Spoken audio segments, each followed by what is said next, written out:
What is going on, everybody? Got ourselves another NFL mock draft here. I did just upload a mock last weekend, and usually I do them every 2 weeks, but a lot of big things have happened in the NFL the past week with Matthew Stafford and Deshaun Watson officially requesting trades. The Senior Bowl is going on. We now know the Super Bowl matchup, so a lot has changed in the landscape of the league in the past week, and I kind of wanted to do a mock draft now with all of this new news. And I wanted to have a mock draft that featured trades. So this mock will have trades. We're doing 2 rounds, and I decided to get a little creative, think outside the box. And we have a lot of superstars on the move, not just Deshaun Watson and Matthew Stafford, but others. I also have trades just involving picks. So this might get a little bit chaotic, but I decided to have some fun with it, and I hope you guys are ready. So before we go over any of the actual picks, I'm going to go over all of the trades involving superstar players. So we're going to start off with Deshaun Watson. I have the Texans trading him to the Miami Dolphins. I think out of all the teams that will seriously consider Watson, the Dolphins have the most to give. And I think Deshaun Watson would be happy to waive his no-trade clause in order to go to the Dolphins. So I have the Texans getting a lot in return. The 3rd pick, the 18th pick, the 50th pick, a first-rounder next year from the Dolphins, and Tua Tagovailoa in exchange for Deshaun Watson and a future 5th-round pick. I know this is a lot to give up, but Deshaun Watson is a 25-year-old quarterback who is an elite player at his position and will likely be elite for the next decade plus. The Dolphins have a very good infrastructure. They have a very good roster at the moment, at least defensively. They do need some more offensive pieces, but they're getting themselves a legit quarterback. Tua is still unproven. Deshaun Watson is proven. And for the Texans, they're getting a lot back, including 3 first-round picks, 2 of which are this year, and 1 of them is in the top 3. They're getting a 2nd-rounder and Tua, who they can develop as their own franchise quarterback. So at pick 3, they don't have to pick a quarterback. Next up, I have the Detroit Lions trading Matthew Stafford of the Indianapolis Colts for their first-rounder this year, which is pick 21, and a first-rounder next year. I know the buzz at the Senior Bowl is Stafford is going to San Francisco. I don't think the Niners are going to look to be trading pick 12, and I think that's going to be a deal-breaker. I think the Lions are going to need to get a first-round pick this year, along with other stuff, obviously. So I think the Niners might be willing to cough it up and more, but I think the Colts are really going to go hard into Matthew Stafford since they're probably not going to get Deshaun Watson since they're in the same division as the Texans, and I think they will get a deal done. The Atlanta Falcons, I have them trading Julio Jones to the Jets for their 2nd-rounder. That's pick 34. I know Julio Jones hasn't requested a trade like the other 2 players, but he's not getting any younger. And I think the Falcons could be in a position to start to clean house a little bit on the roster. And for the Jets, get a elite playmaker for your new franchise quarterback, whoever that may be. I guess we'll find out in a minute. And I think this is a fair trade for both sides. The last deal, the Texans are going to be trading J.J. Watt along with a future 4th to the Las Vegas Raiders in exchange for the Raiders' 2nd-round pick this year. That's pick 48. And a 2nd-rounder next year. So the Texans are getting 2 2nd-rounders for a defensive lineman who's not getting any younger. For the Raiders, they have to improve that front 7. They're getting themselves a very good player and a very big name in J.J. Watt without having to trade a first-round pick. I think Mayock and Gruden know that they have to start winning soon, and if not, their jobs could be on the line. I think the Raiders are going to be patient with those 2, but time is starting to wind down a little bit. I think they're going to be aggressive to make a big move, and J.J. Watt is the perfect player for them. Before we talk about the picks, I have color-coded which picks are being traded. So the picks listed in green are traded picks, and the picks listed in white are the picks not getting traded, and I have all the trades listed on the bottom, at least for this interval of 8 picks. So let's get this one started. The top 2 picks I have remaining the same. The Jaguars pick Trevor Lawrence, quarterback Clemson. That's a no-brainer. I'm not going to spend a ton of time on that other than it's the obvious selection. Pick 2, I still have Zach Wilson, quarterback BYU, going to the Jets. The more I think about it, the more I am confident that the Jets will pick Wilson over Justin Fields or some other option like trading back or a non-quarterback like Penei Sewell or Devontae Smith. I think Zach Wilson is kind of separating himself a little bit as the 2nd quarterback in this class. I think he can go either way with him or Fields. If you have Justin Fields ranked ahead of Wilson, I don't think that's wrong. I think they're very close. I think Wilson's a little bit better by a tad, and I think just based on the season Wilson had this year, I do think he will be the pick here. So, the Texans obviously just acquired pick 3 from the Dolphins in the Deshaun Watson trade. We already went over that. The Texans also acquired quarterback Tua Tagovailoa, so you'd think that Houston would not pick a quarterback here.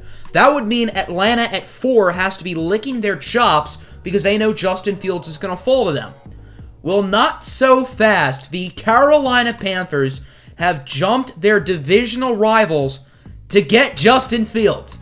So the Texans are going to trade back here. They will be acquiring the 8th pick from Carolina, along with the 40th pick, that's the Panthers' second rounder, and a first rounder next year. So the Panthers are trading a 1 next year and a 2 this year just to move up 5 picks, but they believe it's worth it. The Panthers do not have their franchise quarterback on the roster at the moment. Teddy Bridgewater is a fine bridge quarterback, and I think he would start early on, at least for now, over Justin Fields, who is still a little bit raw. But Fields has an incredible ceiling, and I think the Carolina Panthers, if presented with this opportunity, would do it in a heartbeat.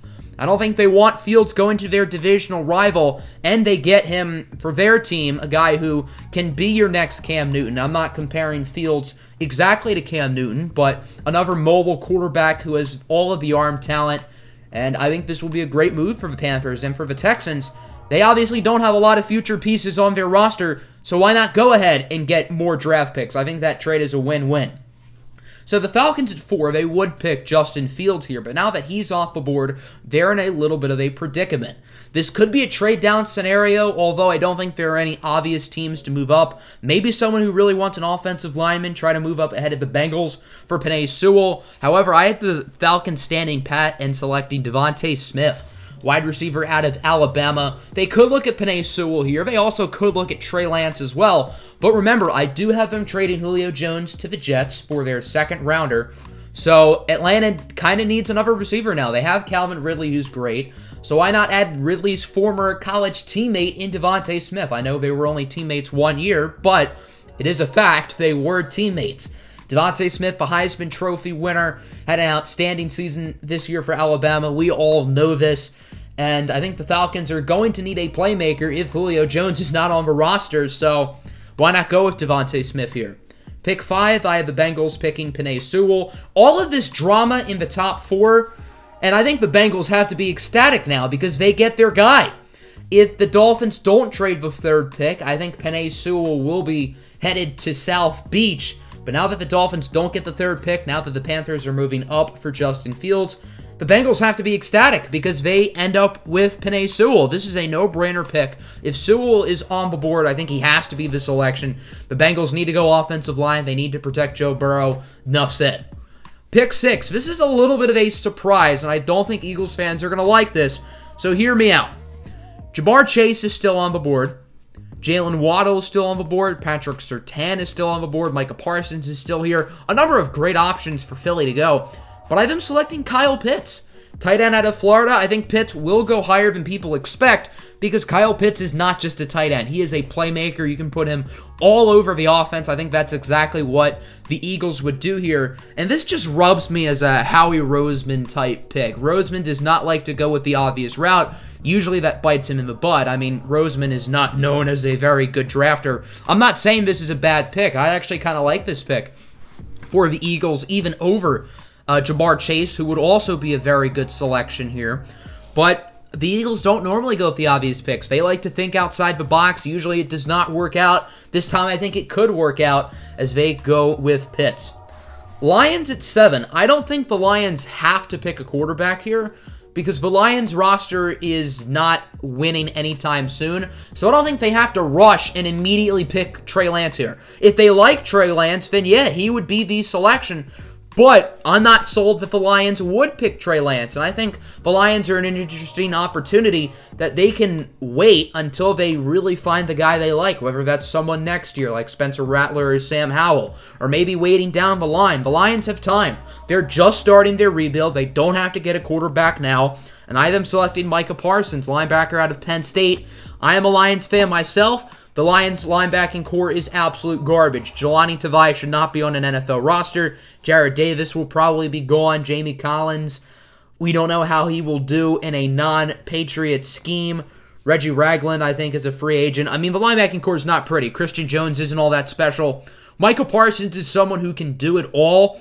Not particularly great at one thing, and I think the ceiling here with picking a guy like Parsons this high is not particularly high. But the Lions are getting a very high floor player who will be immediately able to contribute. Fits a gigantic need at linebacker, and I think this makes a lot of sense for them.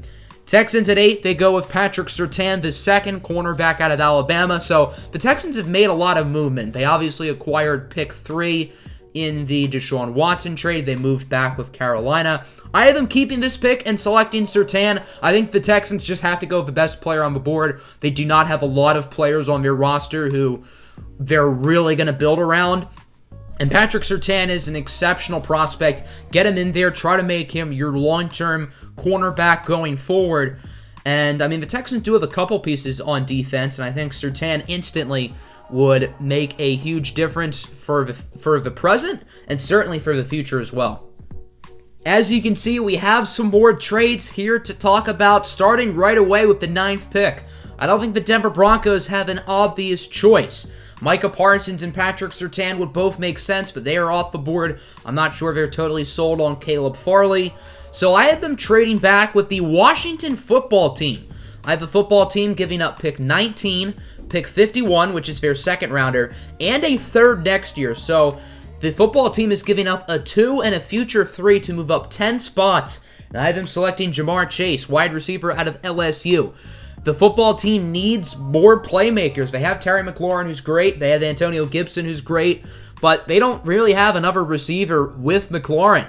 Jamar Chase should probably not be on the board here at 9, but with the Bengals being able to get Penei Sewell, with the Eagles and Lions passing on him, the Washington football team knows they could not waste this opportunity, and they go up and get their man.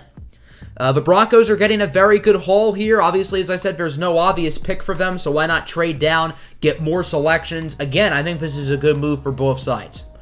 Pick 10. I know Dallas fans have not liked my first 2 mock drafts. I had them getting offensive tackle Christian Darrisaw both times. I know the Cowboys need defense. You don't have to explain this to me in the comments. I know that. So, the good news for Dallas fans is they're not picking Darrisaw here at 10. But they're not going defense either. I have them selecting Rashawn Slater, the offensive lineman out of Northwestern. Very versatile, very athletic player. He can play tackle. He can play guard. And I think he does need some fine-tuning, which is fine because the Cowboys have Tyron Smith and Lyle Collins. But Tyron Smith has injury issues. He's not getting any younger, which is why I think Dallas has to think about offensive line here. The Cowboys know what having an elite offensive line can do for an offense, so I think they're really going to focus on getting some more young pieces for the O-line this offseason. Pick 11, the Giants select Jalen Waddle, wide receiver out of Alabama. I think this is a great pick for the Giants. They need another playmaker on their offense, a true weapon with the ball in his hands. They have Saquon Barkley, who's great, but they need an elite receiver, and I think Jalen Waddle has the chance to be just that. This is good value for the Giants, a position of need. Not much to talk about other than that this is a great pick. So at 12, I actually have another trade here. I have the New England Patriots moving up 3 spots. They see Trey Lance is on the board, and they don't want to risk another team moving up. So I have the Niners moving down from 12 to 15 and getting a future third rounder. This is a nice move for the Niners. The player I would have had San Francisco pick at 12 ends up being their pick at 15. We'll talk about him in a little bit. But meanwhile, for New England, they get their potential franchise quarterback in Trey Lance. I think they're going to have to sign a bridge quarterback in the offseason. Get a guy like Ryan Fitzpatrick or Jameis Winston. Worst case scenario, I know Patriots fans aren't going to like this. If you have to, maybe consider bringing Cam Newton back. Okay, probably not. But I do think there are good options for bridge quarterbacks. Andy Dalton is another example. Tyrod Taylor as well. I know those names are not great, but you need a starting quarterback next year, and I don't think it'll be Trey Lance. Let's say hypothetically they sign Andy Dalton. They make this move to get Trey Lance. So your quarterback room next year is Dalton, Lance, and Jarrett Stidham. If Dalton struggles, you can put in Stidham. If you really like what you see from Trey Lance in training camp in the preseason, you can put him in as well, although I don't think Trey Lance really should play a whole lot next year. I don't think whoever gets him should rush him. Pick 13, great selection here for the Chargers. I have them selecting Christian Darrisaw, offensive tackle out of Virginia Tech. I don't think people realize how good Christian Darrisaw is, and the Chargers are getting a home run selection here. They know they have to protect their quarterback in Justin Herbert, so getting a guy like Darrisaw here, phenomenal selection for LA. Pick 14. I've had this same pick for the Minnesota Vikings every time, and that's not changing. I have them getting Kwity Paye, the edge rusher out of Michigan. The Vikings need another pass rusher alongside Danielle Hunter, who is a stud, but they don't really have that. I think they could go a number of different positions here. They could look at O-line. They could look at linebacker, although I do think that's kind of unlikely. They could look at corner. We know Mike Zimmer and Rick Spielman love drafting their corners, but edge rusher is in need as well. Kwity Paye, first one off the board. Niners at 15. Although they miss out on Deshaun Watson and Matthew Stafford, this is a pretty good consolation prize. They still get Caleb Farley, who would have been the pick at 12, and they add a future third from the Patriots. Jimmy Garoppolo is a fine quarterback. I don't think it's worst case scenario that Garoppolo starts there next year. They could still go ahead and make a move. What if Aaron Rodgers is traded? I don't think that's very likely. But, I mean, Jimmy Garoppolo is not a bad starting quarterback. He just took them to the Super Bowl last year. I know Garoppolo's not great. They could certainly make an upgrade. Deshaun Watson is far better than Jimmy G. Matthew Stafford as well is noticeably better than Jimmy G. But he's still a starting caliber quarterback. So if you can't make a move for one of those guys, then don't panic. Just run the course, get Farley, see how Jimmy G plays this year. And if he doesn't play well, then you need a quarterback and you'll go get one next offseason. Pick 16. This is the same selection that I had in my last mock. The Cardinals selecting Gregory Rousseau, the edge rusher out of Miami. They could use some more young pass rushers. Hassan Reddick kind of had that one fluky game against the Giants. Chandler Jones is really good, but he's not getting any younger. Rousseau is the upside of a top 5 selection. He has some work technically to work on, but if he can settle out those mechanics, continue to improve his run defense, and continue to get after the quarterback, then this will be a nice pick for the Cardinals. The Las Vegas Raiders are on the board here at 17. Remember, they did just acquire J.J. Watt from the Texans, but they did not give up this pick in order to do so. I have them selecting linebacker Jeremiah Owusu-Koramoah out of Notre Dame. A very unique prospect, very athletically gifted, super versatile, great in coverage. I think he's a really interesting player, and the Raiders need help on their front seven. I've made that clear about 3 times today at least. They're getting J.J. Watt to help out the pass rush. Now they got to go ahead and get themselves another linebacker, and I think Owusu-Koramoah is one of the most interesting players in this year's class. Pick 18, the Texans acquired this in the Deshaun Watson trade. I have them going with Elijah Vera-Tucker, offensive lineman out of USC. The Texans do not have a great offensive line, and Vera-Tucker is very versatile. He can play tackle, he can play guard as well, and he can fill a number of different spots for the Texans. The Texans have multiple holes on their offensive line, so see where he fits best, plug him in, and boom, you got yourself a starting offensive lineman for potentially the next decade. Pick 19, the Denver Broncos. Remember, they moved down from pick 9, so Washington could go ahead and trade up for Jamar Chase.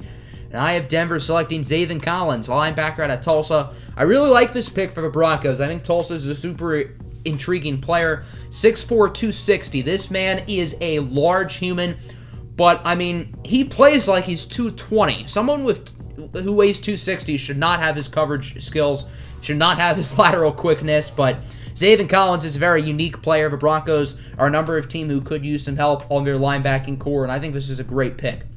At 20, the Chicago Bears select Sam Cosmi, offensive tackle out of Texas. The Bears do not have their starting quarterback next year at the moment. Now, they could re-sign Mitchell Trubisky, and I think that is fairly likely. But regardless, they have to improve the offense around whoever said quarterback will be. Allen Robinson is as good as gone, so this could be a wide receiver. But their offensive line sucks too. So Sam Cosmi, very solid pick here. Very talented offensive lineman out of Texas. And I think this would be a smart selection. Remember, the Lions did acquire pick 21 from the Colts in the Matthew Stafford trade. And I had them going with Christian Barmore, interior defensive lineman out of Alabama. As bad as the Lions' linebacking core was, the interior defensive line was not much better.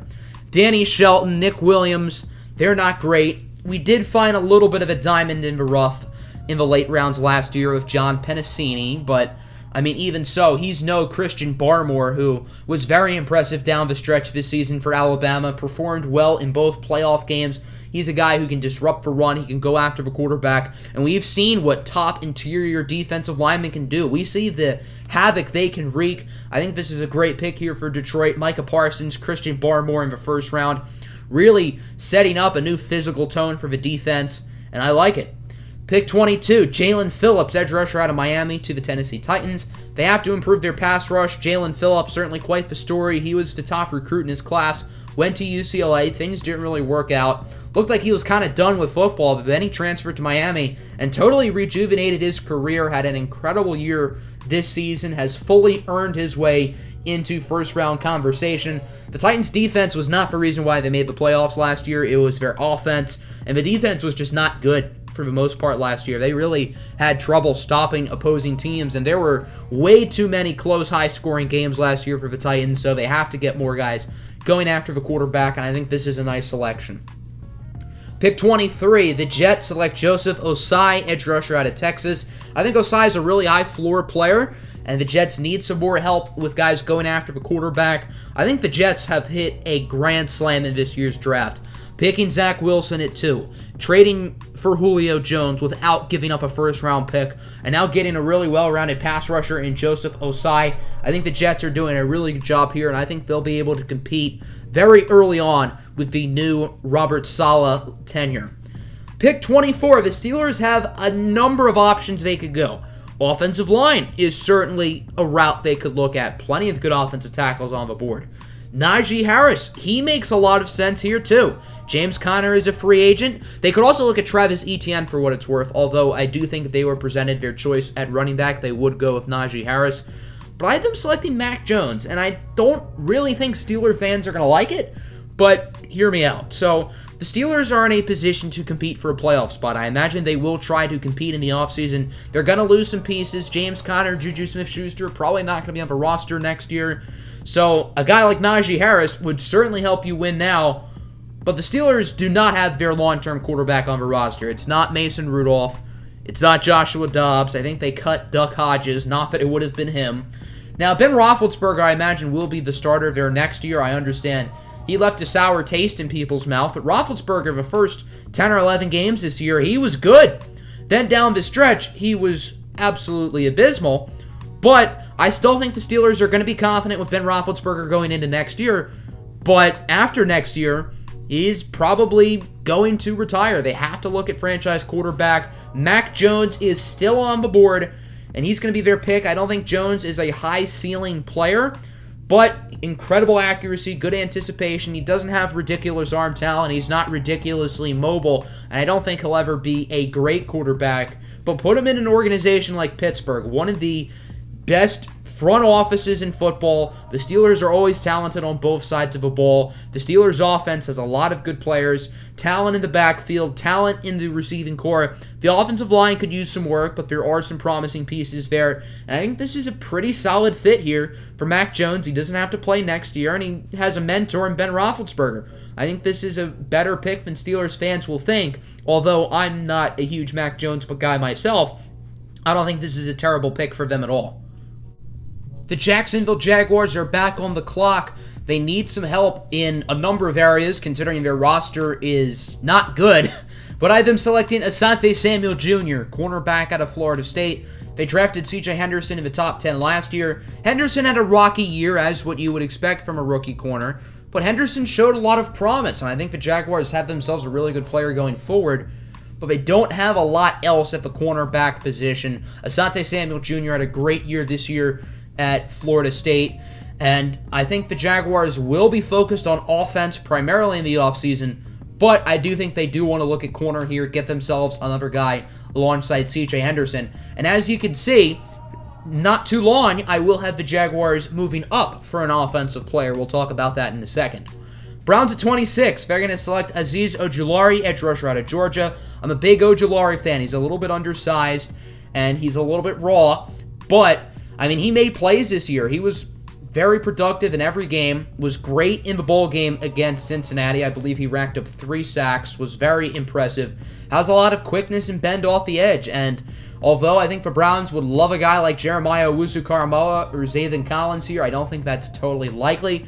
They could look at another linebacker. Nick Bolton out of Missouri is an option. I think Baron Browning out of Ohio State's going to go higher than people expect.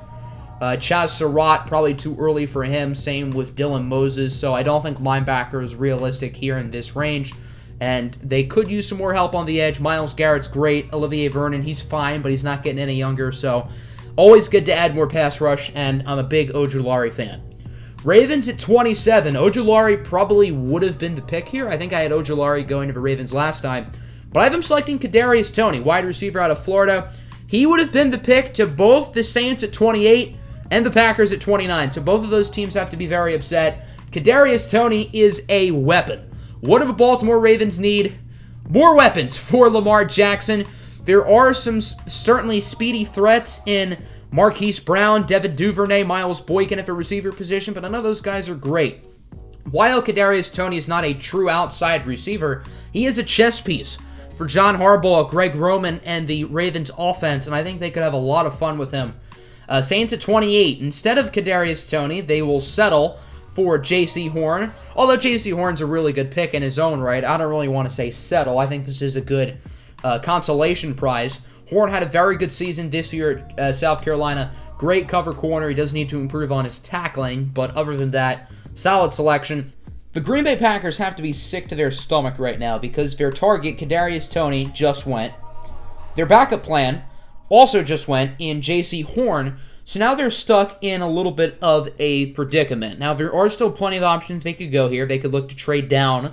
There are also plenty of good players still on the board who fit needs. And I'm going to have them selecting cornerback Eric Stokes out of Georgia. Stokes hasn't generated a ton of first-round buzz, but I do think he's one of the more underrated players in this year's class. And I think this will be a pretty solid selection for the Green Bay Packers, even if they don't get their top guys. So here at 30, I don't think there's a super obvious pick here for the Bills. There are a few different routes they could consider. But the Jacksonville Jaguars are in need of offensive line to protect Trevor Lawrence. And there are some teams coming up in the Bucs and the Chiefs, specifically Kansas City, who could be looking at offensive line. Buffalo as well could consider an offensive lineman. So I had the Jaguars moving up 3 spots from pick 33 to 30. Not a huge jump, so I only had them giving up a future 4th, but they really want to get their guy. And for Buffalo, if you don't have an obvious pick here, why not fall to the beginning of the 2nd round and get that future 4th round selection? And I had the Jaguars selecting Alex Leatherwood, offensive tackle out of Alabama. I think he could be an instant plug-and-play starter. The Jaguars have to improve the offensive line for Trevor Lawrence. They cannot send him out into the cavalry. So I think this would make sense. Bucs at 31. I've had them going Travis Etienne all along. I think this pick makes too much sense. The Bucs are trying to win now. They don't have a clear star at running back. Ronald Jones and Leonard Fournette are fine, but neither of them have the pass-catching ability that Travis Etienne does. And to be specific, neither of them are all that good of receivers in general. So I think having a receiving back in the backfield, as Tom Brady gets older, his arm is going to get worse. He's going to depend more on the short passes. And why not get someone who can make plays in the short passing game, who's extremely crafty with the ball in his hands, in Travis Etienne? So I think this pick makes too much sense for the Bucs, and I think they're going to rock with it. Kansas City at 32. They don't have a ton of holes, but remember, they are entering cap space hell. And I do think they have to look at some of the more important positions, like offensive tackle, to prepare for the future. So I have them selecting Jalen Mayfield out of Michigan. Eric Fisher did just tear his Achilles, and that could mean he might not be the same. He's also not getting any younger. Mitchell Schwartz as well, not getting any younger. So I think you have to get younger at tackle. Jalen Mayfield's a little bit raw, but this is a good situation for him. He doesn't have to step in right away, and then maybe in a season or two, plug him into tackle, and he could be really solid. So I think this pick makes a lot of sense here for the Chiefs. Probably not going to make a huge impact this year, but going forward, I would like this selection a lot for Kansas City. Now on to round 2. I will spend a little bit less time on each pick, but I will still be talking about all of them in depth. Starting with the Buffalo Bills here at 33. They just moved down 3 spots, adding on a future 4th rounder next year, selecting Nick Bolton, linebacker out of Missouri. Probably would have been the selection for the Bills at 30, so this all works out for them. They get a future 4th for their troubles, although there aren't really any troubles here. The Bills need some help at linebacker. They have a fine linebacking core, but Matt Milano's a free agent. I think he's going to get a pretty big-ish contract, and I don't know if the Bills have the resources to pay him. Josh Allen's coming up on an extension soon. There are other young players who they're going to have to pay. So Matt Milano could be a casualty and let go of in the offseason. So pairing Bolton with Tremaine Edmunds, I think they can be a really good duo. Tremaine Edmunds is another player who needs an extension soon. I imagine the Bills will pay him because Edmunds is outstanding. But having another guy with Edmunds, I think, will be important, and I think Bolton would be a fine selection here. So remember, the Falcons did trade Julio Jones for the 34th pick. We talked about this a little bit earlier. So now they have back-to-back picks. They have 34 and 35. So at 34, I have them selecting Najee Harris, running back out of Alabama. He would have been the pick to the Dolphins at 36, most likely. So the Dolphins, 2 mock drafts in a row, lose on Najee Harris right at the end. And this time, the Dolphins don't have multiple second-round picks to where they can use a running back. This pick 36 for the Dolphins is their only pick in the first 2 rounds this year, thanks to acquiring Deshaun Watson, although I think the Dolphins would rather Watson than all of these picks. But nonetheless, let's talk about Najee Harris to the Falcons. Todd Gurley's a free agent. He was not that special either. And although I think the Falcons are trying to clean house, get younger, I still think they want to be competitive this year. And I think Najee Harris here in the second round will instantly be their best running back on the roster. He's going to be the bell cow back on day 1, and he's going to be a really good bell cow back. Falcons back on the board here at 35 with their own second rounder, and I have them selecting Baron Browning, linebacker out of Ohio State. He's performed well at the Senior Bowl, very athletic, provides a number of different things for a defense. And as I said, I think Baron Browning's going to go a lot higher than people expect him. Literally in this potential range of high in the second round. I think most people view him as a potential 3rd or 4th round pick at the moment. The Falcons need some more help on the linebacking core. Deion Jones is cool, but outside of him, there's not a whole lot. And the Falcons have used both of their first 2 picks on offense, and they don't need offense a ton, although reuniting Devontae Smith and Najee Harris will be fun. They have to pretty much put the rest of their focus in this year's draft on defense. Pick 36, the Miami Dolphins miss out on Najee Harris, but this is a darn good consolation prize. Terrace Marshall Jr., wide receiver out of LSU. I'm a big Terrace Marshall guy. I think he should absolutely go in the first round. When it's all said and done, he will probably be my wide receiver 4 in this class, behind the big 3 of Devontae Smith, Jamar Chase, and Jalen Waddle. So, very good value here for the Fins. They need to get some more pieces for Deshaun Watson. Their offense is not particularly great at the moment. They need help at running back. They need help at receiver. They need help on the offensive line. So they could look at all of those spots here, but value-wise, not really a running back who you could look at here. Maybe Javonte Williams. Offensive line, there are always offensive linemen you could consider, but a lot of the late first-round receivers like Terrace Marshall and Rashad Bateman have kind of fallen a little bit. So if the Dolphins will take advantage, get Terrace Marshall, I think this is a great pick with pairing him alongside Deshaun Watson. Bengals at 37. They need help on the offensive line. That isn't news. They got Penei Sewell at 5, but they're not done yet. Trey Smith, the guard out of Tennessee, versatile, very talented offensive lineman. He's a really good player, probably a first-round talent. There are some medical question marks with him, but when healthy, he is a stud. Eagles at 38 go Ifeatu Melifonwu, cornerback out of Syracuse. That's a fun name to say. The Eagles' cornerback room is not good. They drafted a playmaker in the first round in Kyle Pitts. They could look at Rashad Bateman here, who has fallen to the early part of the second round, but they already drafted a receiver. Kyle Pitts is a wide receiver slash tight end to me, and I don't think they want to use another pick this high on a receiver when they have big needs on defense too. So Melifonwu here, solid pick. I think he would have to make a fairly early impact. Maybe not right away, but pretty soon. Broncos at 39. Remember, Denver now has 2 second-round picks after moving down with Washington in the first round. With their first second, I have them selecting Davion Nixon, interior defensive lineman out of Iowa. I think I had Nixon going here all 3 times. I could be mistaken by that, but I'm pretty sure I've had him going to the Broncos at 39 in all 3 mock drafts thus far, which is kind of funny. But Davion Nixon had an outstanding season this year for the Hawkeyes, was excellent, one of the bigger draft risers, and Broncos need more help on their defense. Nathan Collins is a phenomenal pick at 19, but they need more. They need some help in the middle, and I think Nixon will be a nice selection. Texans at 40. They got this pick for moving down from pick 3 to pick 8 with the Carolina Panthers. The Texans went from 0 first and second round picks this year to like 5, I think. thanks to the Deshaun Watson trade and then the separate trade with Carolina. So I have them selecting Dayo Odenigbo, the edge rusher out of Vanderbilt. I hope I said his name right. I don't think I've ever said his name before, so I guess that's a first. But Odenigbo is a really talented player. Certainly a sleeper in my opinion. I don't think a lot of people are talking about him, but I do think he is really good. The Texans need some pass rush. J.J. Watt, gone. He was traded to the Raiders, as I mentioned earlier. So adding some more pieces here to improve the front seven, getting some more guys in the trenches. I like this pick. Huge steal for the Lions here at 41. I have them selecting Rashad Bateman, wide receiver out of Minnesota. Bateman should not be on the board right now, but he is, and the Lions aren't going to complain.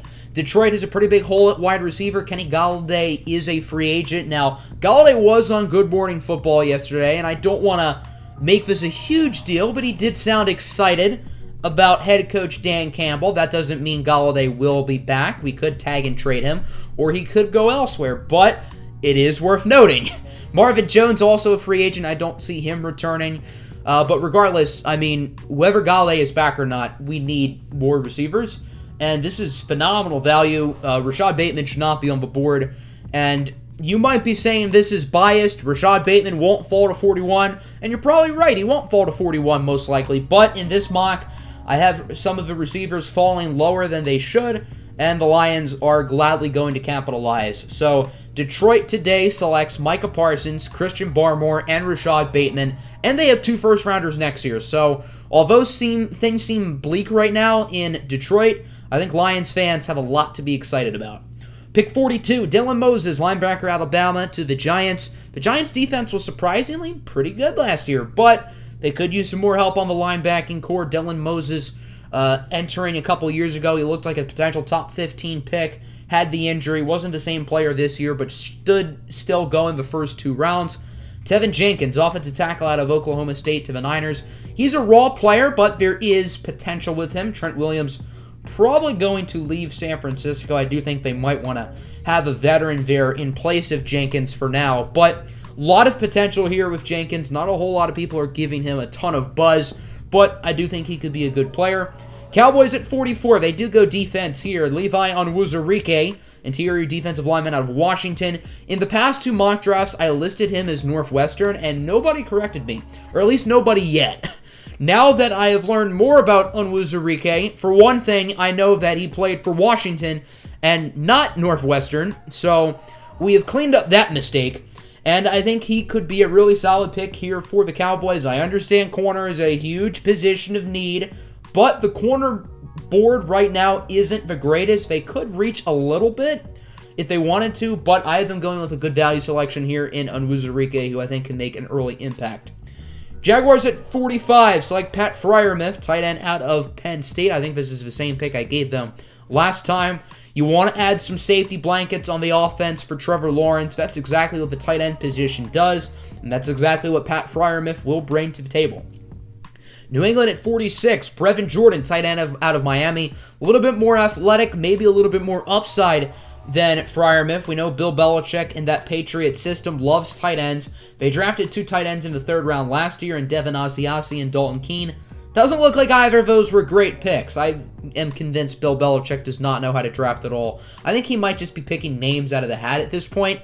Although, as good of a head coach as Bill Belichick is, he cannot draft worth a damn. Although, Brevin Jordan is a pretty good pick here, so I guess that would help make up for things. Chargers at 47, Aaron Robinson, cornerback out of UCF. This is a name who's kind of entered the fold the past couple days as a potential 2nd-round pick. I'm pretty sure Daniel Jeremiah mocked him in the 1st round. I'm not ready to get that ahead of myself, although I do think Robinson is an intriguing prospect.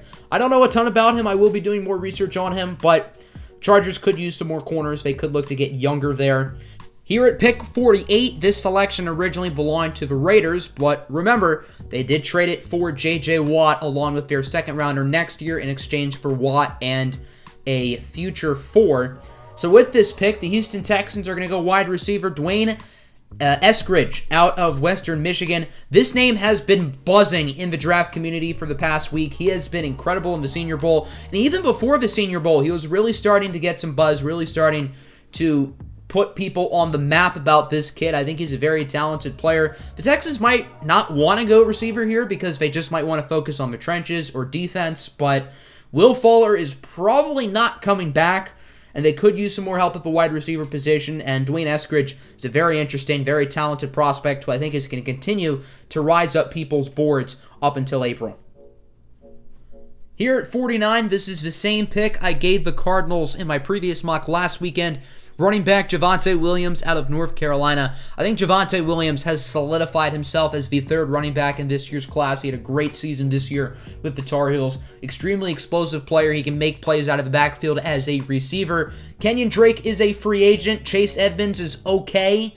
Nothing special, but he's a fine player. Arizona does have a few bigger needs, but I do think they really want to compete for a playoff spot next year. And I think Javonte Williams would make a gigantic impact right out of the jump for Arizona.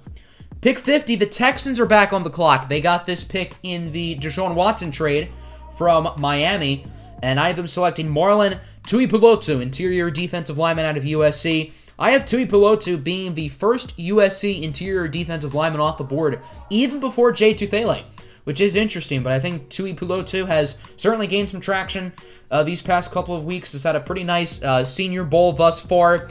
And look at the Houston Texans. They entered the draft with 0 top 50 picks, and now they have 5.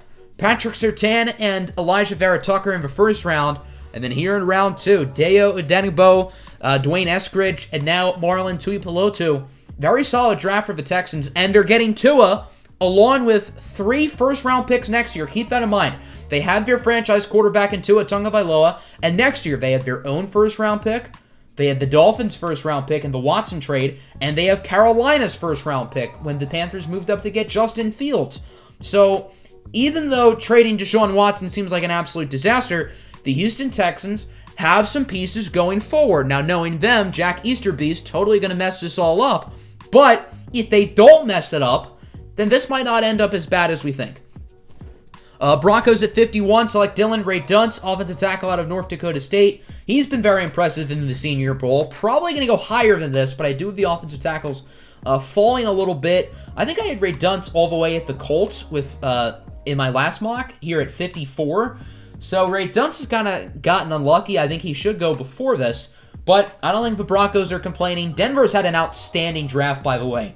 Zaven Collins, Davion Nixon, and Dylan Ray-Dunce in the first 2 rounds, plus a third next year from Washington. That's a really good draft for the Denver Broncos.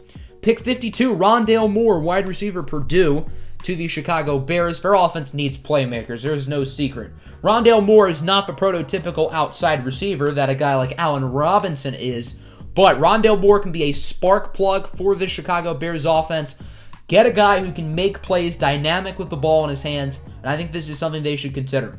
Titans at 53. I believe I've had this pick in all 3 mock drafts so far. Wide receiver Nico Collins out of Michigan.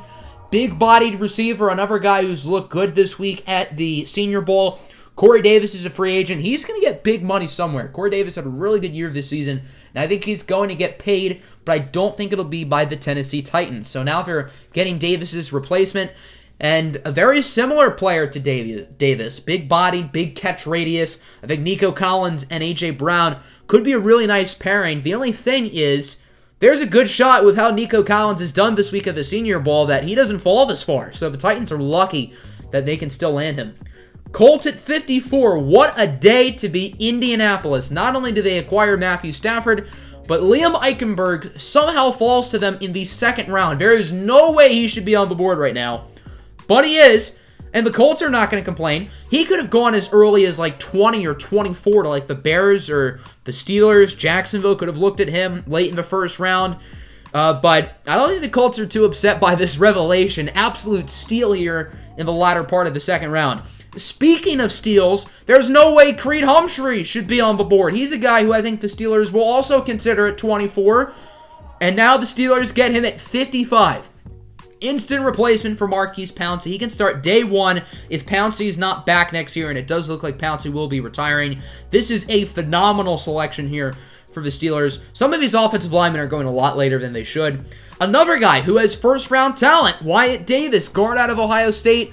I do think Davis falling is not necessarily because of bad luck, unlike Eichenberg and Humphrey, but if there are some medical concerns with Davis, if he stays healthy, this is an awesome pick for the Seattle Seahawks. They need offensive line. Russell Wilson's not getting any younger, and although Wilson hasn't really needed a good offensive line, he's 32 years old. He's going to get less mobile, and he's going to need better offensive linemen around him as he starts to get up there in age a little bit.